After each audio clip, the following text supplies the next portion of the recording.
let's jump to the Bills Bengals game. The total's 49. It's a 1 point spread in favor of the Bills. Who do you like in the captain spot, Sean? So I was initially considering Diggs, but I'm going with our boy Gabe Davis here. And he's been in a bit of a slump. There's no denying it. He hasn't cleared, 100 yards since week 5. But he always is a good bet to find the end zone, and I think he's due for a massive ceiling game. We're good for a couple of those a year from Gabe. And just for various reasons, his production has dropped off recently because I think Josh Allen's elbow injury had something to do with that. They've been more run heavy of late, and they've been dealing with some pretty nasty weather, especially the past couple weeks. So this game, there might be some light rain, but it doesn't look like there's going to be much wind at all. And this should be a potential shootout. So I think we could see Allen be more aggressive downfield, especially against this Bengals defense. That's actually a lot of the second most targets, 20 plus yards downfield. They have a lot of the most intended air yards. And I think that just opposing teams have to be aggressive because you have to keep up with the Bengals' potent offense. So I think this could be a time to invest in Davis in the captain slot, and I think we could see just a massive game from him here. Yeah, I hope so, man. I know he's been kind of coming on a little bit. I had the good game against what was it, Chicago, but yeah, overall it hasn't been the same kind of blow ups that we've seen. Yeah. But yeah, I'm going with Josh Allen here. I like Allen in the captain spot because they are a little more run heavy, and the production is getting a little more spread out. Like Diggs isn't having these monster games. Mentioned Davis. The running backs are kind of a committee. So I think Josh Allen in the captain spot, especially if he gets a rushing touchdown, which he's done in 3 of the last 5 games, I think it really can pay him off in the captain spot if the Bills win the game, but the production is kind of spread out, and he would still project as the highest scorer. So like Josh here, who do you like in as a dart throw? So on the Bengals side, I got to go with Hayden Hurst here. He's returning from his calf injury, so there's a chance he could be easing a bit. But this is such a huge game. I wouldn't be surprised if he returns to a 60 to 70% routes run rate. And it's a tougher matchup. Obviously, the Bills rank second in DVOA against tight ends, but the Bills defense could be content with Burrow checking it down to Hayden Hurst underneath. So to avoid, a blow up game from Jamar Chase, T. Higgins, possibly Tyler Boyd.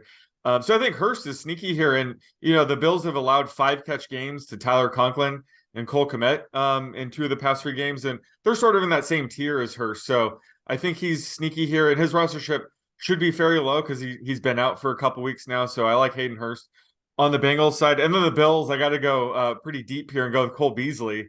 Just because, it looks like the Bills are shuffling things up in the slot with Isaiah McKenzie last week. He only ran a route on 32% of Josh Allen's dropbacks, which was by far his lowest of the season. They actually had rookie Khalil Shakir lead the way with 39% routes run rate. He didn't do much, obviously, with just 1 catch for 5 yards. He could be a dart throw option if he does continue that sort of underlying usage, but I wouldn't be shocked if in this game they unleash Cole Beasley a little bit and he gets, 30 to 40% routes run rate. And he's, averaging 24% target rate on the routes he's been running because obviously he has chemistry with Josh Allen. They played a ton together. So this could be a game where Cole Beasley could be sneaky. Yeah, I noticed that the Bills kind of split up the snaps with those, 3 other receivers in the slot with Beasley, Shakir, McKenzie. I actually like McKenzie as a dart throw for that exact reason. I think, it's essentially he's at his lowest value. No one really knows what to expect. No one really knows what to trust of him. But, we've kind of seen this before. He has like a bad game where we think he's trending down. We think Shakir is kind of trending up. And then McKenzie comes right back with like a 5-6 catch game. So I think his rostership will be super low. And you still have to kind of project him for the most routes, I feel like, of those guys, even if it's just barely over Beasley and Shakir. So I do like McKenzie on the Bills side, and on the Bengals side, like Hayden Hurst. I think Trenton Irwin is starting to get interesting because his role is really growing in this offense, and they're going more 4 wide here. And so that's another option too. If Hurst isn't all the way back, or if they're trying to ease him in, you could continue to see these 4 wide sets. But Irwin's the guy he's been kind of taking some snaps from Tyler Boyd. They've really been trying to get him a little more involved here, and he's been producing when he is called upon. So I like Trenton Irwin. He's getting a little more expensive up there. He's actually more expensive than Hayden Hurst now, but 3 catches, Mhm. 45 yards, 2 touchdowns last week, and he's got 3 touchdowns in the last 3 games, and over 40 yards in 2 of those 3. So I think Irwin is a guy who it seems like he's probably going to go back to doing nothing with Hurst back, but I think he might still be involved if they want to spread them out. So yeah, like Irwin on the Bengals side. All right. Only Reggie Gilliam is a fullback. Only Reggie Gilliam. Yeah, is this a Reggie Gilliam week?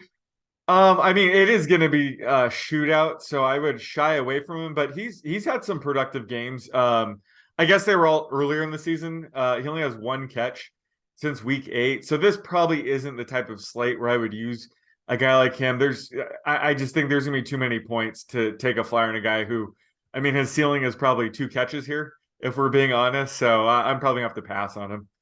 Yeah, it doesn't seem like a Gilliam game, although he did have a 23% snap rate last week and caught a Mhm. pass for 12 yards. But yeah, this just seems like a slate where it's going to be pretty high scoring. Uh, luck rankings, what are they looking like? It's pretty even. The Bills rank 6th and the Bagels are 8th. So just got to play this one straight up. Which I mean, Bills -1 makes sense, but I think the Bengals are for real. So I would not be shocked if the Bengals win this game.